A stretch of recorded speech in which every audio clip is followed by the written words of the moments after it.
Hello നമസ്കാരം, ഞാൻ അനൂപ് പ്രഭു. Inside Kerala സ്റ്റോറീസിൻ്റെ മറ്റൊരു അധ്യായത്തിലേക്ക് നിങ്ങളേവർക്കും സ്വാഗതം. ഇന്ന് നമ്മൾ വന്നിരിക്കുന്നത് കേരളത്തിലെ ഏറ്റവും വലിയ ചരിത്ര മ്യൂസിയമായ നമ്മുടെ തൃപ്പൂണിത്തുറയുള്ള, എറണാകുളം ജില്ലയിലെ തൃപ്പൂണിത്തുറയുള്ള ഹിൽ പാലസ് മ്യൂസിയത്തിലേക്കാണ് നമ്മൾ വന്നിരിക്കുന്നത്. അപ്പോൾ വേറെ കൂടുതലൊന്നും പറയാനില്ല, നമുക്ക് അവിടുത്തെ കാഴ്ചകളിലേക്ക് ഇറങ്ങിച്ചെന്ന് നമുക്ക് കണ്ടുകൊണ്ട് സംസാരിക്കാം ബാക്കി. ഓക്കെ.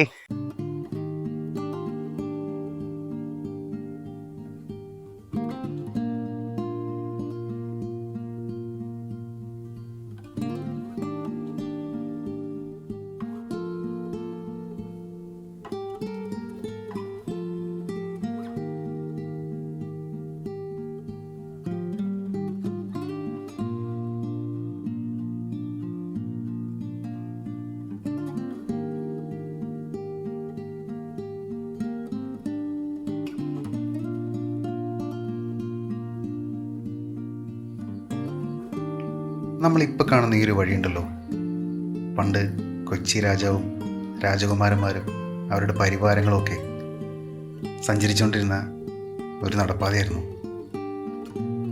ഇപ്പോൾ ഇവിടെയുള്ള ഈ കാറ്റിനും ഇവിടെയുള്ള ഓരോ മരങ്ങൾക്കും ഇവിടുത്തെ ഗന്ധത്തിന് പോലും പണ്ടത്തെ അവരുടെ നിശ്ചലമായ പല കഥകളും നമ്മളോട് പറയാനുള്ളത് തോന്നും. ഇതൊരു കൊട്ടാരമോ ഭരണകേന്ദ്രമോ മാത്രമായിരുന്നില്ല. പണ്ട് ഒരു നഗരത്തിൻ്റെ സൈനിക തന്ത്രങ്ങൾ തീരുമാനിച്ചിരുന്ന ഒരു ഭൂപ്രദേശം, അല്ലെങ്കിൽ ഒരു അഡ്മിനിസ്ട്രേറ്റീവ് കേന്ദ്രം എന്നൊക്കെ പറയാം നമ്മളിപ്പോൾ കാണുന്ന ഈ ഹിൽ പാലസ് കൊട്ടാരം.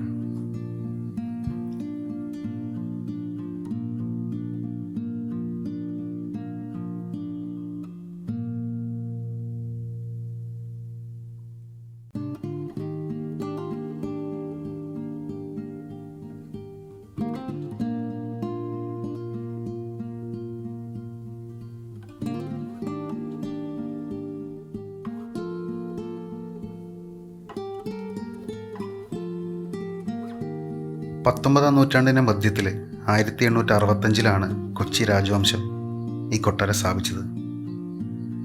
ചരിത്രമൊക്കെ പുസ്തകത്തിൽ വായിക്കുന്നതിന് മേലെയാണെന്ന് ഇവിടെ നേരിട്ട് വന്ന് കണ്ടു കഴിഞ്ഞാൽ തോന്നിപ്പോകും. അതുപോലെയാണ് ഇവിടുത്തെ കൊത്തുപണികളും ബാക്കിയുള്ള കാര്യങ്ങളെല്ലാം. കേരളത്തിൻ്റെ ഒരു തനതായിട്ടുള്ള വാസ്തുശൈലി, ഇവിടുത്തെ തടികളും കൊത്തുപണികളും ഈ പടിവാതിലും ഒക്കെ കണ്ടാൽ തോന്നിപ്പോകും. ഇതൊക്കെ ഇവിടെ തന്നെ വന്ന് നേരിൽ തന്നെ കാണണം, എങ്കിലാണ് അതിനൊരു ത്രില്ലുള്ളൂ.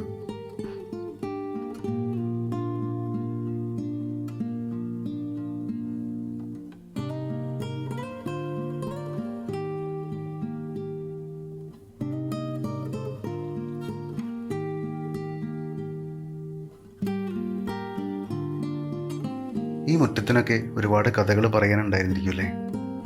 പണ്ട് രാജകുമാരന്മാർ കളിച്ചു നടന്ന മൈതാനങ്ങൾ ഒരുപാടുണ്ട് ഇവിടെ. പിന്നെ ഇതാ കുതിരകൾക്കായിട്ടുള്ള നടപ്പാത. പണ്ടത്തെ അവരുടെ ദിനചര്യകളുടെ പല പല ശബ്ദങ്ങളും ഇപ്പോഴും ഇവിടെ ഇങ്ങനെ തങ്ങി നിൽക്കും പോലെ തോന്നും. ആ ഒരു ഫീലാണ് ശരിക്കും ഇവിടെ വന്നു കഴിഞ്ഞാൽ.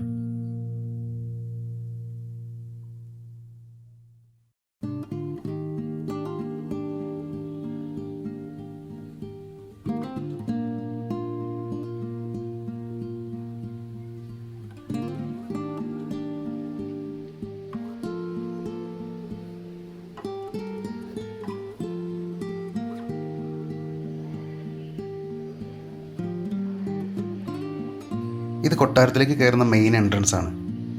ഈ പടികളൊക്കെ കയറുമ്പോൾ പണ്ട് ഇതൊക്കെ പണിതവരുടെ അറിവും നൈപുണ്യമൊക്കെ ശരിക്കും പറഞ്ഞാൽ നമ്മളെ അത്ഭുതപ്പെടുത്തി കളയും. അതുപോലുള്ള പണികളാണ്.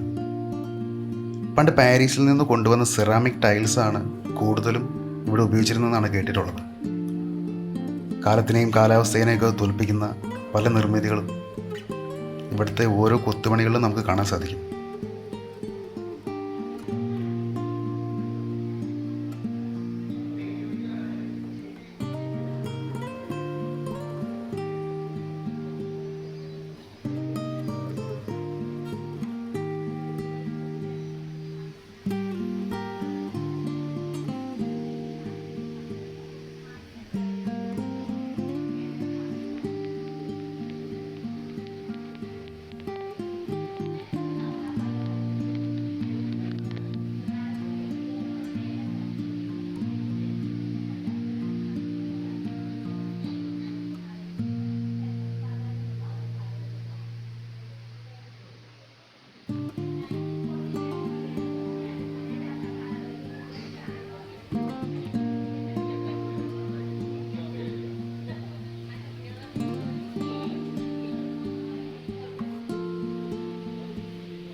കൊച്ചി രാജവംശത്തിന് പെരുമ്പടപ്പ് സ്വരൂപം എന്നുകൂടി പേരുണ്ടെന്നാണ് പറയുന്നത്. കേരളത്തിലെ ഏറ്റവും പുരാതനമായിട്ടുള്ള ഭരണകുടുംബങ്ങളിൽ ഒന്നായിരുന്നു ഈ പെരുമ്പടപ്പ് സ്വരൂപം.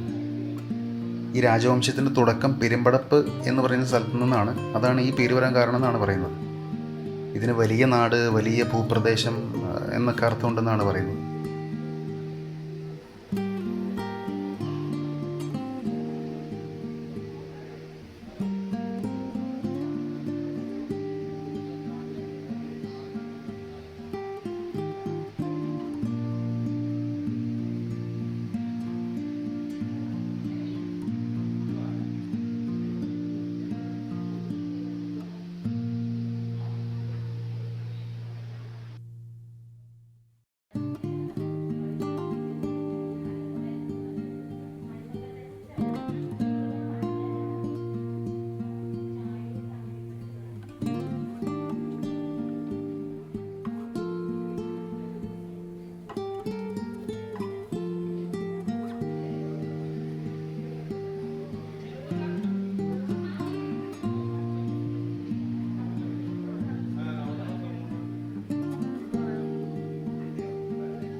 നിങ്ങൾ ഇവിടെ കാണുന്ന ഈ കെട്ടിടങ്ങളില്ലേ, പണ്ട് ഇവിടുത്തെ അഡ്മിനിസ്ട്രേറ്റീവ് ഓഫീസുകളായിരുന്നു എന്നാണ് പറയുന്നത്.